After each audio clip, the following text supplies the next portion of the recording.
Assalamualaikum warahmatullahi wabarakatuh. Alhamdulillah wassalatu wassalamu ala sayyidina Muhammad wa ala alihi wa sahbihi ajma'in. Rabbi shrah li sadri wa yassir li amri wa hlul 'uqdatam min lisani yafqahu qawli, amma ba'du. Pertama-tama kali marilah kita bersyukur kehadrat Allah Subhanahu wa taala kerana dengan limpah kurnia-Nya maka kita masih lagi berada di dalam taufik dan hidayah-Nya. Maka sama-samalah kita bersyukur. Pada kali ini saya ingin membicarakan sedikit sebanyak tentang perkara yang paling asas kepada kita umat Islam. Saya akan membicarakan secara mudah supaya kita lebih memahami.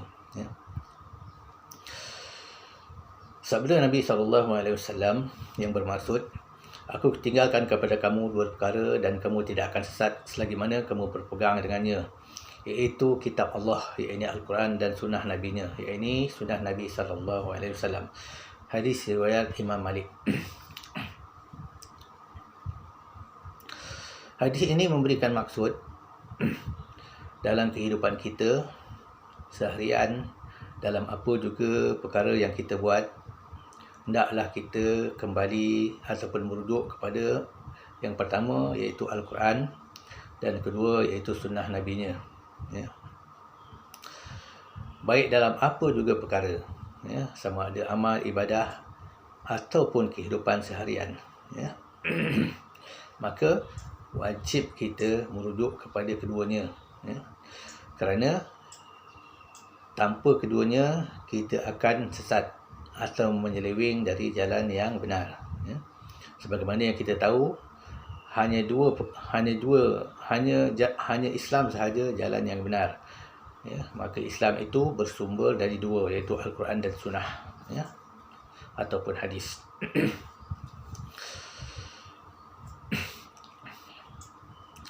Dan bagaimana pula kita untuk memahami Sunnah?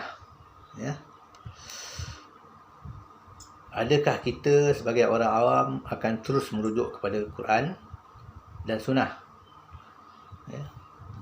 Adakah kita akan terus mengambil tafsir Quran ataupun syarah Sunnah dan terus kita amalkan? Tidak. Bukan begitu caranya untuk kita merujuk kepada Al-Quran dan Sunnah. Kerana kita orang yang awam. Kalau kita ustaz sekalipun, ataupun ada PhD sekalipun, ada master sekalipun, kita masih jauh dari untuk memahami Al-Quran dan Sunnah dengan sebenar-benar kefahaman, sebagaimana kefahaman ulama terdahulu.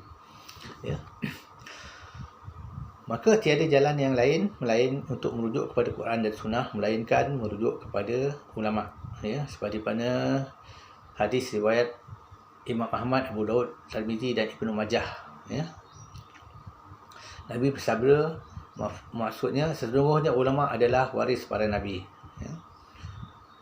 Ulama itu adalah waris para nabi. Maksud waris ini bukan waris harta, tetapi waris ilmu.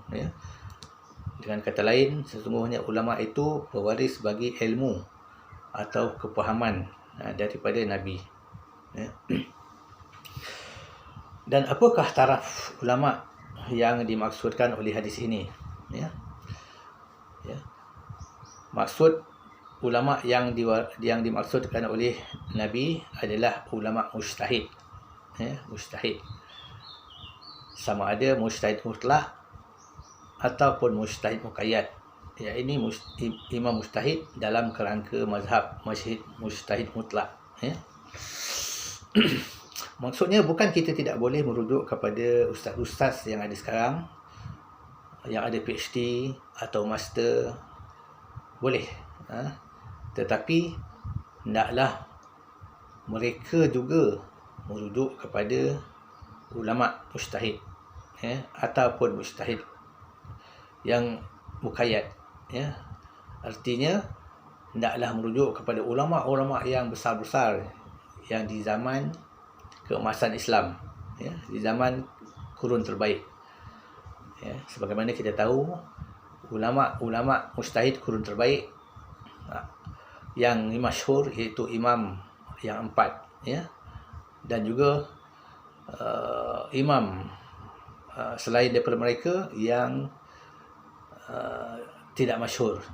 Kerana imam mujtahid ini ramai, ya, bukan seorang, ya, cuma yang masyhur dan tidak masyhur sahaja, ya.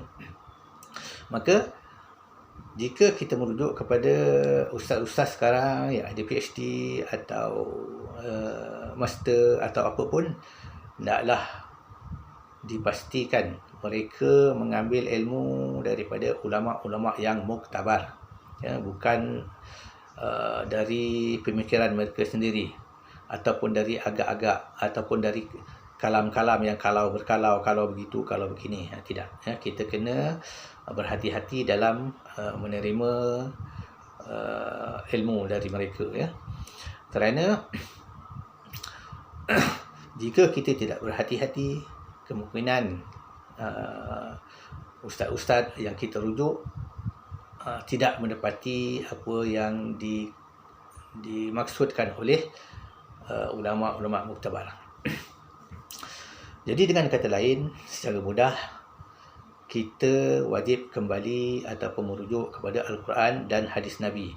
Tetapi untuk memahami Al-Quran dan hadis Nabi, bagi kita orang yang awam, wajiblah kita merujuk kepada tafsiran-tafsiran ulama yang besar-besar atau yang mujtahid, yang yang berada, yang hidup di zaman keemasan Islam, ya. Sebagaimana Nabi kata, sebaik-baik kurun adalah kurunku, dan kemudiannya, itu maksudnya, ya. Maka ulama-ulama inilah yang kita rujuk untuk kita memahami hadis, Quran dan hadis. Kerana contohnya, kalau kita tidak merujuk kepada mereka, kita akan kebarangkalian salah adalah besar, ya. Contohnya, untuk memahami maksud dada, ya. Dada waktu kita solat, ya, tangan diletak di atas dada, ya. Kita memahami dada adalah di sini, jadi kita letak di sini, ya. Tapi sebenarnya maksud itu yang difaham oleh ulama muktabar adalah di atas pusat. Di atas pusat itu pun maksudnya dada. Contoh yang mudah, ya.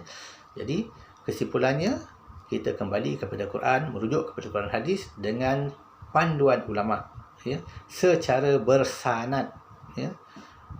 Jikalau kita tidak bersanad, maka